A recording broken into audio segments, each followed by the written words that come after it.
Corona के कहर ने देश की अर्थव्यवस्था को हिलाकर रख दिया था। त्योहारी सीजन के बहाने इसके पटरी पर लौटने की जो उम्मीद बढ़ी थी, उस पर कोरोना की एक और लहर ने पानी फेरने का इंतजाम किया है। बीते 4 साल से पहले ही अब तक के सबसे बुरे दौर से गुजर रहे रियल एस्टेट के लिए भी कोरोना बुरा ख्वाब साबित हो रहा है। फेस्टिव सीजन में स्टैंप ड्यूटी में कटौती, डिस्काउंट्स, ऑफर्स और सस्ते होम लोन के दम पर इस सेक्टर में कुछ रौनक देखी गई है, लेकिन इसके आगे जारी रहने पर क्रिसिल की रिपोर्ट ने सवाल खड़े कर दिए हैं।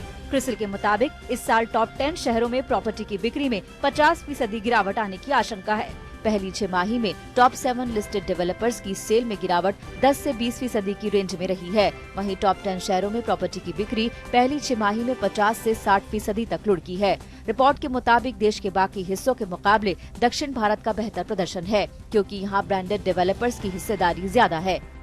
जानकारों का भी मानना है कि फेस्टिव सीजन की बिक्री ने माहौल तो बदल दिया है, लेकिन सबसे बड़ा सवाल यही है कि क्या ये सिलसिला आगे भी जारी रहेगा। 2020-21 में तकरीबन सिर्फ आधा साल ही एक तरीके से डेवलपर्स को मिला है सेल्स के लिए, तो ओवरऑल असर 2020-21 के नंबर्स पर जरूर दिखेगा, क्योंकि अभी भी जो फेस्टिव सीजन में जो इंक्रीज हुआ है वो भी पूरे साल की जो कमी रही है उसको भर नहीं पाएगा। और आहिस्ते आहिस्ते जो फेंस सिटर्स थे, जो पेंट अप डिमांड था, वो जब यूज अप हो जाएगा उसके बाद से डेफिनेटली थोड़ी बहुत कमी आएगी सेल्स की रफ्तार में। जो प्रोजेक्ट अबाउट टू मूव या अबाउट टू कंप्लीट है, वहाँ पर लोगों का रुझान काफ़ी बड़ा है और वहाँ सेल्स में काफ़ी तेजी आई है। महाराष्ट्र गवर्नमेंट ने स्टैंप ड्यूटी में कमी करके हाउसिंग सेक्टर को एक बूम दिया है।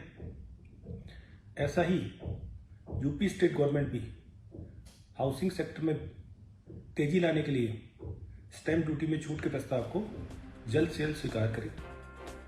क्रिसिल की रिपोर्ट में स्टैंप ड्यूटी में कटौती के असर से बिक्री बढ़ने का खास तौर पर जिक्र किया गया है। इसके लिए रिपोर्ट में महाराष्ट्र की मिसाल दी गई है। दरअसल महाराष्ट्र में दिसंबर तक स्टैंप ड्यूटी को 5% से घटाकर 2% कर दिया गया है। उसके बाद मार्च 2021 तक स्टैंप ड्यूटी 3% रहेगी। इसी वजह से मुंबई समेत पूरे महाराष्ट्र में पिछले 2 महीनों में प्रॉपर्टी रजिस्ट्रेशन 0.1 से 1.3% तक बढ़े हैं। ये बढ़ोतरी उम्मीद से कहीं ज्यादा रही है। क्रिसिल ने कहा है कि अक्टूबर में रियल एस्टेट की डिमांड उम्मीद से कहीं ज्यादा तेजी से बढ़ी है। हालांकि त्योहारी सीजन के बाद ये मांग कैसी रहती है, इस पर क्रिसिल को खास भरोसा नहीं है।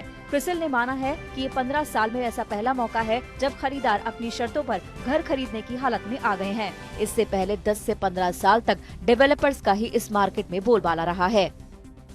मेरा मानना है कि फेस्टिवल सीजन में काफी रिवाइवल रहा है। डिमांड थोड़ी रिवाइज्ड डिमांड दिखी है, बट ओवरऑल इस साल में चाहे जितना भी सपोर्ट मिले, मेरा मानना है लोग अभी भी अपने इन्वेस्टमेंट्स को और अपने सेविंग्स को लिक्विड फॉर्म में कोशिश कर रहे रखें और कहीं इन्वेस्टमेंट या कोई न्यू कमिटमेंट के तौर बढ़ने में अभी भी संकोच कर रहे हैं। इस वजह से मेरा ख्याल से इस साल काफी टफ रहेगा और क्रिसिल का रिपोर्ट यही दर्शाता है। वैसे भी रेरा के आने के बाद से ग्राहकों की धाक रियल एस्टेट मार्केट में बढ़ गई है। रेरा कानून भी धीरे धीरे अपनी खामियां दूर करता जा रहा है। इससे उम्मीद है कि आने वाले समय में अब इस मार्केट में डेवलपर्स का एक तरफा राज नहीं चलेगा और ग्राहकों के अधिकारों को ज्यादा महत्व मिलेगा।